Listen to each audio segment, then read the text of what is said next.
Welcome back, wonderful humans, to the Board Game Dad's Summer Block Party. I hope you're enjoying it so far. My name is Anthony, My name is Eric. and we are the Board Game Dads, coming to you with yet another installment of our 7 themes of summer as part of the Board Game Dad's Summer Block Party. Check out all the other videos that have gone up before this one, including Shark Week, which was a lot of fun for Eric and I to make. We also have special guests joined us on a Pirates video. We had Chris Barrows come on. And last week we also had a video about the outdoor summer activities and board games that go with those with a returning special guest, Ryan of dadsuggest.com. Lots of great stuff going on. Today's focus is summer nature, non-aquatic, because we did do sharks already.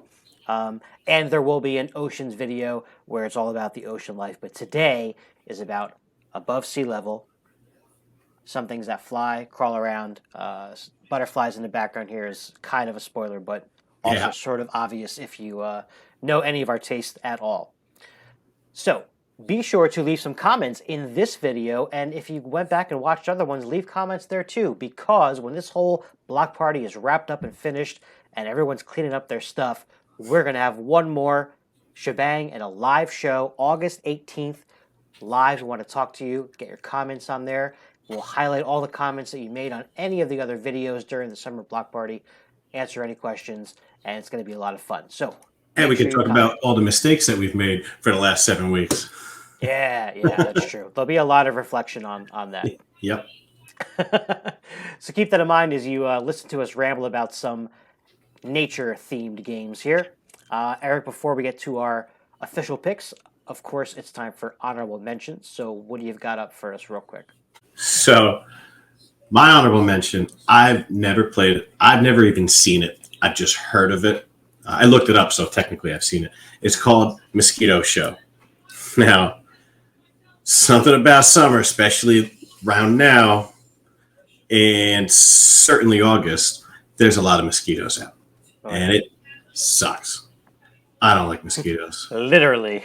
my 2-year-old daughter just today got, I think, her first mosquito bite right here. Poor girl. But yeah, so Mosquito Show, it's a 2-player game. I think it's Bruno Cathala made it. It's an abstract strategy game. And it's basically you're moving a chameleon or a toucan, and when you move them, they eat mosquitoes. First one to eat 9 mosquitoes wins. And that's the game. So if you like 2-player abstract strategy games and you hate mosquitoes, or you love toucans or chameleons, check it out. What about you? What do you got? Interesting. I'm very excited because for once, first time for this, I have 2 honorable mentions and you only had 1, which is like unheard of. All right, so one game I have never played and never seen it in person. Just saw the name of it when I was doing research for this video, looked it up, saw it was by Game Right, so it probably is awesome, and it's called Flashlights and Fireflies. Again, I don't know really much about it. Really quick, this is the description from Board Game Geek. It just says, get ready for a backyard dash through the dark in this game of Firefly-powered flashlight freeze tag. First catch fireflies to power up your flashlight, and then shine it on other players before they sneak back to home base. All along the way, watch out for bats, raccoons, and other nighttime critters that are out to trip up your tracks. So it sounds like a little bit of maybe a kid's hidden movement type game. And maybe the fireflies let you kind of like ask a question as to where someone might be located. Maybe. Second one is a game I have played and is extremely popular, and that's Hive. Hive is a pretty old game at this point by board game standards, I guess, and comes with these nice, chunky, ceramic-type hexagon-shaped tiles that all have different types of insect or bug on them, and each one has a different way to move. Some of them like flip over or rotate around the outside of the structure. You're just kind of building them on the table, attaching them. You're trying to, I think, surround your opponent's, I think it's a queen bee icon. That's like the flag you're trying to capture in that game. It is pretty fun. There's a few different variations on it. Hive, check that out. Widely available. I believe they also have an app for that game. Because I checked that out a little while ago, and I was playing it, and I didn't read the rules, so I didn't know what I was doing. But it looked cool. Yeah, that's pretty integral in learning an abstract strategy game. Yeah, I was hoping for like a tutorial. Mm. Yeah. All right, well, Moving on on. to some, moving on to some major picks here. All right, so I will say, at least for my picks, one of my picks has a little crossover with a video we did for spring, which is funny because you just talked about how those one can't really exist before the other one and whatnot. So there's that. I don't think either of your games were mentioned previously though. So what is your first unique pick? My first unique pick is a game called Blossoms. It's a two-player game. It's abstract strategy, set collection, and some push your luck. And the artwork on these cards is it's great. There's no board. It's just these four different pots that you're putting cards in. I think there's six, maybe seven different types of flowers, Mm, but you can only be growing four at a time in one of right. each of the pots. So on your turn, you're gonna draw a card, and if the flower on that card is one of the four that's out, great. You get to put it there, and then decide if you want to pick another card or cut that flower, and that's your set collection where you're taking. You have five cards of an iris, and then at the end of the game, that'll be worth I don't know X amount of points. Right. And you get three tokens. Each player gets three tokens, which will allow you to use one of the special powers, which you see on each of the pots. Each of the pots has a different type of special power. So three times during a game, you're allowed to do one of them. I'm not going to get into what they are. This is an how-to video. And it's very elegant. And it's, I don't like a lot of two-player only games. They always seem very competitive, which I'm not looking for a two-player cooperative game, but I don't want to make my move based on what you did. And this Okay. one's not really like that. So you It's like more like almost like you're both playing a solitaire type game. sometimes I don't mind a little bit of interaction. A little bit of Right. interaction is fun. It makes the world go round. But some two-player games are very like chess, right? You go here, then I have to go here, and that's it's not fun for me. That's fair. But this game is not really like that. And it's great. I really like this game, and it plays in like 15 minutes. You can play. You can bring it you can play this on the couch. Couch games. Couch games. That's true. That's true. It's just You cards. have this one, right? I do. Yeah, I like this game a lot. This is one of my favorite flower games. I haven't Yeah. played it in a while, but it is really pretty. I think the first time Laura and I played this at a cafe, and then ended up buying it later because we did like it a Nice. lot. I love set collection. I love push your luck, and this is a unique type of push your luck element where you're just drawing cards. Kind of. I mean, I'm sure it's in another game, but it's different than rolling dice, which is a lot of that stuff, or just kind of guessing what's behind something or whatever. Yeah, like Blossoms a lot. It's a really pretty looking game, and like you said, pretty quick. All right. So what do you All got up right. next? So my first pick is certainly related to your first pick, which is because we have the whole summer thing going on. And that's because if you want to get some of these flowers, you're going to need some help by these little guys who buzz around and pollinate stuff. And that's queens. Well, this game is definitely abstract. There is not a lot of thematic B-ness to this, for sure. But that being said, it is really fun, and we've played it quite a bit. Basically, this is how the board gets set up, and there's going to be one token little beekeeper kind of guy that will go around the board, and you can take one, two, or three flowers in whatever row he's, on top of at the time. And you have a little player board where you're going to stash these, and then when you're ready, when you have five or six of them, you're going to grab one of these. I guess they're polyominoes, but they're all five spaces, so there's probably a special name for them. Pentomino, maybe, I don't know. Regardless, then you plant those flowers on that particular like Tetris type piece, and that's basically the whole game. Now you're gonna get points for how big each section of the color is. So you got three red flowers, you get 3 points. If later on you add another section of red to that section, you're gonna get more points. You would count that whole thing again. And the only other thing that you can put besides flowers are these little wooden beehive tokens. Basically, they are going to score you points at the end of the game because you're going to count all the flowers you have that have a picture of a bee on it surrounding that hive in the 9 spaces, or 8 spaces, I should say, around it. So as you can see here, like in this one, I've got 2 hives out. That white bee in the middle and the 2 yellow ones on the side are going to count for both of those hives. You're going to get those points twice. That's the whole game, with the exception of there's a little bit of a bonus for getting getting 2 or more of a color flower first will get you one of these little, like, it's like a little honey pot, I guess. And then if you're the first person to get all 5 of those, you'll get bonus points. It's really quick. I've only played it 2 players so far. It's been a big hit for us. I really would like to try it with 3 or 4. Like a lot of these abstract type games, it'll probably change the strategy a good bit. I have not played this game, and I get a little confused because there's the 3 Bs, right? There's the 3 B games that are popular. There's Queens, there's Bees with a Z. Yep. And what was the other? What's the third? There's Honey Buzz. And Honey Buzz. And I haven't played any of them. They all look amazing. The components and artwork, at least. Yeah. I haven't gotten one of them to the table yet. I don't own any of them either. I really want to try Honey Buzz. That looks like a lot of fun. I want to find the one of the 3B games that most fit, and I want to own a bee game. I like bees. I don't like getting stung by them. But well, nobody does. It's weird. Bees are, they're obviously essential, big time to the entire ecosystem. I mean, that's been proven. Yeah. And it's weird because it's something that maybe not everybody. Obviously, some people are deathly afraid of bees, but you admire them from a distance, but you don't want them in your house, right? So do your thing outside, but once you get into like our territory, we're like, get away. I'll tell you what, I'd rather have a bee in my house than a mosquito.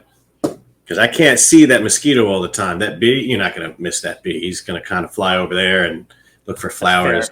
That's fair. But that mosquito, he's going to be sneaky. He's going to get you. Yeah, while you're sleeping, you'll wake up with a bunch of bites. Speaking of, there's totally off topic, but every once in a while we like to plug random stuff. This is how we roll. There's a little device called, I think it's literally called the bug bite thing. It's this plastic sort of like a syringe looking thing, and you put it on the bite and slowly pull out, like, it sticks to your arm. You pull out and kind of suck the poison out, so to speak. And then it doesn't itch as much, and it actually works. What's that called? A few times. It's called the bug bite thing. The bug bite thing? I probably could have just guessed that and be like, what's that bug bite thing? And I just Google that. It's really kind of a genius name when you think about it. So yeah, there's that. And that's Queens. All right, Eric, what is your second and final pick? My final pick is a game called Papio. Now, when this game came out, I backed it on Kickstarter. I was super excited. The game, the components, everything looked cool. It's got flowers, it's got butterflies, and I got it. Really nice. Yeah, I bought it for my wife and I. I like flowers and butterflies too, but she's a girl, so she likes that stuff more. And we got it to the table and we played it, and we had some problems with it. But I'll get there. Let me just talk about how the game plays real quick. So it's an abstract strategy game. It's got some area control. It's got some tile placement. And in the non-2-player version, it's got some auction bidding mechanism to see who goes first. Okay. Second, third, fourth. Player order, I guess, determination. And it's a cool game.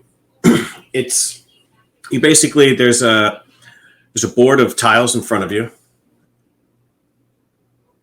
Like that. And you're going to take either a column or a row of 3 or 2 or whichever ones have the tiles that you like the most or that you need the most. And you're going to put them on your board. And as you close up patches of different color flowers, once you close it up, you're going to take one of your butterflies and you're going to put it there. And then at the end of the round, you're going to take all your butterflies and you're going to put them onto the 3D flowers that are the same color as the patches. So each one of these 3D flowers is 4 different colors, and there's a bunch of these different discs on the bottom that tell you how many points they're worth. Okay. So each time you play, it's going to be different. The purple. What color is it? Oh man, these red glasses. That's what's purple. Everything's red or orange. So you got these purple's not always going to be worth 9 points for first place, 5 points for second place, and 2 points for third place. It's going to change. It's got a little bit of variety. It's maybe like 8 different ones. So wait, I have a question before you keep going. When you're making when you're closing in the fields of the same color flower, does it matter how big it is or no? It does. Okay. If it's 3 or more, then you'll get a bonus for that color flower, as long as nobody else has gotten that bonus before. Gotcha. Also, at the end of the game, you're going to get, for your 2 biggest patches, you're going to get extra points for them. Okay. So you want to get a bunch of them so you can get as many butterflies out, but you also want to have 3, 4, 5 in a patch so that you get extra points at the end of the round. Okay.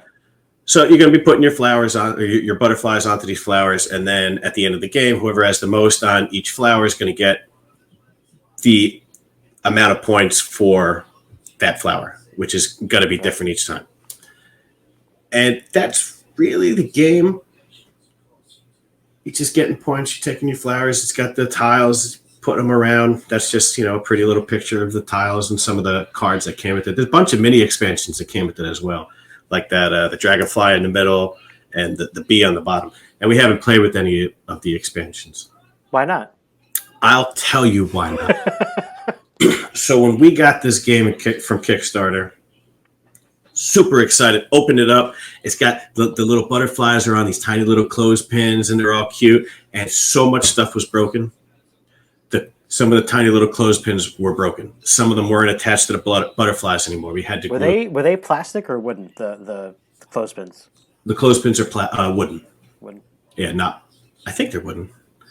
Whatever, doesn't matter. I mean, I know I use the wooden ones a lot. I used to use the wooden ones a lot in teaching, and they were constantly coming apart. So I know that the big ones come apart often. I can't imagine the little ones are probably even. I'm talking broken. Yeah. And come apart from like the cardboard butterfly, but we had to glue a bunch of stuff back together. We had to fix some of these broken clothespins, and I emailed the company. This is Colossal Games. I'm looking at you, Colossal Games. I emailed them, and I listed every single thing that was broken, which wasn't just the butterflies. The game board, like the main board, has like some weird red line going across it, and it was warped. And there was a bunch of like some of the flowers, like that flower right there. We had to glue them together because they would just fall apart over all the time. Nothing but problems. We played it the first time and packed it up, put it away for a year. I was so upset. For a while I was waiting, to hear back and get the replacement parts. Nothing. So I'm never gonna back a game from Colossal Games. And they put out some good stuff. I think they did Cyclades and Kemet, which I've never played. They might have done Takenoko as well. But like they got some decent games. And this one's fun, but man, I'm just so angry that I spent this money. I get this game, it's all broken. I email them, and I hear nothing. Did you happen to look? Oh, I agree. Did you happen to look on any like forums to see if anybody had similar problems? Probably. This is over a year ago that I emailed them. Yeah, it was left a bad taste in my mouth. I did not like that at all. That's fair. But we got it back to the table a couple of times to play it. Once I got over my anger, I was seeing red for a while, and we still play it, and it's fun. It's still a cute game, and we're gonna keep playing it. But I'm not gonna back another game by Colossal Games. It seems like, and so there's a bunch of like little bird bats as well that are 3D, and when you put all this stuff together, it doesn't fit in a box. They put all this emphasis on, let's make these 3D little water bird feeders. We'll make these. You know what? Just make the components that you have good. Don't worry about making a whole bunch of stuff. And it just, I don't know, man. I got real sour on the game after that first play, and I'm getting better. I'm getting there. Well, luckily for you, there's a gazillion other games to keep you occupied. That's true. That is true. All right, but I do recommend playing this one. Absolutely. You do recommend it. Okay. I do. Again, like I said, I don't want to beat a dead horse, but Colossal Games, man. And I saw somebody from Colossal Games at PAX Unplugged, not last year, but 2 years ago, and I didn't say anything. because it was still pretty fresh on my mind, and I didn't want to like blow up on some guy like That has nothing to do with right. it. So I kept my mouth shut, and I was like, it's not his fault. I'm glad you thought that way. Yeah. Another thing about Papillon, you're not just closing in the patches of the colored flowers to gain butterflies, but if you close in a field, there's going to be monarch butterflies pictured on the field, and then you'll get 1 point for each one of those butterflies that are in that enclosed space. Cool. All right, so my final pick here is really right up the same genre here, literally about butterflies as well, and that is Mariposas. This is from Elizabeth Hargrave, designer, who is the designer of Wingspan as well as Tussie Mussy. Wingspan is one of my favorite games, if not my favorite game. So I obviously had to give this game a look or two, and I think it got compared to Wingspan because it was her second, big game, which is always something silly that people do. It's not Wingspan. It has nothing to do with Wingspan, but it is still a very good and very thematic game for being a bit of, it's pretty abstract as well. You're moving tokens around a board, but man, there's a lot of thematic, movements and there's way stations and places that they can get different kinds of flowers and stuff like that. This is basically about specifically the monarch butterflies, which are arguably the most popular. They migrate from Mexico, basically up, I believe, up the East Coast, and no butterfly that leaves Mexico ever returns to Mexico, but a third or fourth generation of the monarch does. So they're breeding along this journey. It's this incredible kind of thing, and there's lots more to it than what I'm explaining. So look it up if you want to learn more. It is quite spectacular, though. But in this game, you basically start out with a couple of butterflies that are your first generation butterflies, and you're going to be drawing these cards to move them. Oops, that's your game. To move them around the board. It's a big, kind of like a map-ish. It's hard to kind of see, but here's the bottom, the Mexico part. And basically, these different cards here are either going to let you move a butterfly, 5 spaces, or 2 butterflies, 2 each, or you can always kind of split it up if it's with 2 and whatnot. And every time you move around, you're going to land on one of these flowers, collect those flowers. You collect those because you want to cash them in at these certain other spots. To get these cards where you're trying to collect these life cycle cards to give you some bonuses as well. But the main way that you're scoring is there's these different seasons, and they each have their own kind of scoring condition. And basically they'll give you X amount of points for butterflies that you have that are located in a certain area of the map. So it becomes this kind of race to, I want to get all my butterflies above Richmond, but, to the right of this other place. And you don't always get them all there, which is fine because you're going to get points in other ways. But the kicker here is you get the most points by returning your 4th generation butterflies back to Mexico, which is not easy to do at all. Eric, you've played this game once or twice, right? I have not. Oh, you haven't? Okay. I have not. I wanted to real bad, and I've been watching it on Amazon, and the price keeps going up and dropping down. It's staying around $35 to $40. I seen it at like 30, and I was like, oh man, should I get it? And then it dropped down to $29. I was like, oh, is it going to keep dropping? And next day, it skyrocketed right back up to $40. And the first time I just play yours one day. Yeah, no, for sure. We'll play this when we get together. The first time we played this, I don't think Lauren and I got any of our butterflies back to Mexico. We totally screwed up what the object was, and we were like, "Oh, we have to come all the way back." So they were just all left out on the map. But that's not the only way to get points, and I like that. This is definitely fun. It's very different. I've not played a game like this where your position on this big kind of hexagonal shaped map is going to determine how you score, and these life cycle cards that you're trying to get a set of are going to give you basically some better cards to move in like a better way. It's a lot of fun. I like moving around the board. Great components. I believe it plays up to 4. But I know there's a purple butterfly expansion that I don't know the specifics. An expansion already? Didn't this not game an expansion. Oh, like a I mini think expansion that came with the it's game, yeah. I think like it's a module. just a set of purple butterflies. I think that's all it is. I don't think it changes anything else. But it was in a partnership with some kind of a charity or some kind of a fund.